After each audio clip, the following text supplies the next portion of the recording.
દેશભરમાં petrol pump પર હવે E20 પેટ્રોલ ઉપલબ્ધ થઈ રહ્યું છે, પરંતુ આ પેટ્રોલને લઈને વાહન ચાલકોમાં અનેક સવાલો પણ ઉઠી રહ્યા છે। શું E20 પેટ્રોલથી ગાડી ખરાબ થાય છે? શું જૂના વાહનો માટે આ ઇંધણ સુરક્ષિત છે?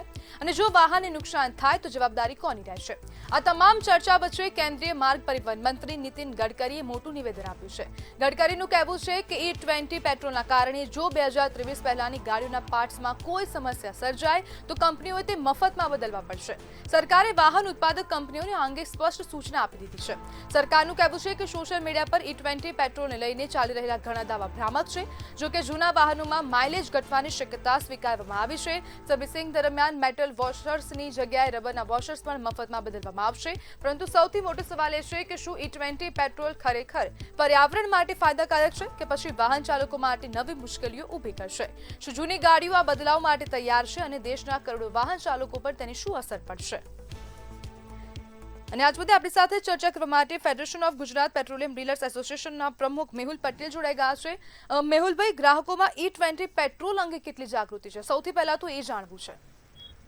સૌપ્રથમ તો જે E20 પેટ્રોલ છે એ લગભગ ટેસ્ટિંગ સ્ટેજથી અત્યાર સુધી લગભગ 1.5 વર્ષથી ચાલી રહેલું હોય છે।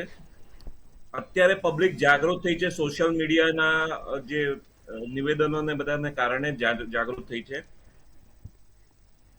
20% ઇથેનોલ બ્લેન્ડિંગ જે થાય છે એ આપણા ભારત દેશની જે વૈકલ્પિક ઇંધણ પોલિસી છે એના અનુસંધાને થઈ રહી છે। જૂના વાહનોને જે પરિવહન મંત્રીશ્રીએ નિવેદન કરેલ છે કે એવરેજમાં થોડો ઘટાડો આવશે, તે સાચી વાત છે, પરંતુ અત્યાર સુધી એવો કોઈ મેજર કેસ અમારી પાસે આવેલ નથી કે જેનાથી વાહન ખરાબ થયું હોય ઇથેનોલ। મેહુલભાઈ, અહીંયા એક એવો પણ પ્રશ્ન ઉભો થઈ રહ્યો છે કે E20 પેટ્રોલની જાહેરાત તો થઈ ગઈ છે, પરંતુ શું હવે દરેક પેટ્રોલ પંપ પર E20 પેટ્રોલ ઉપલબ્ધ છે?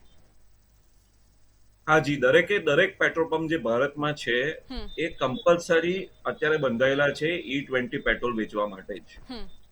ગુજરાતમાં એ જ સ્થિતિ છે? હા જી, બધે પૂરા ભારતમાં। હાલ જે ગુજરાતમાં પેટ્રોલ મળે છે, જે સાદું પેટ્રોલ બધા કહે છે કે સાદું પેટ્રોલ છે, તો શું તો એ પણ E20 પેટ્રોલ છે?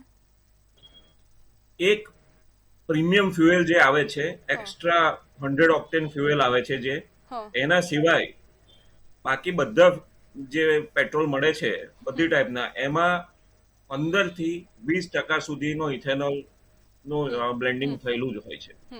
મેહુલભાઈ, અહીંયા એક બીજો પણ પ્રશ્ન કે હવે જે આ પેટ્રોલ E20 વાળું પેટ્રોલ છે તે ગ્રાહકોને ખબર છે કે એ લોકો પોતાની ગાડીમાં E20 પેટ્રોલ નખાવી રહ્યા છે?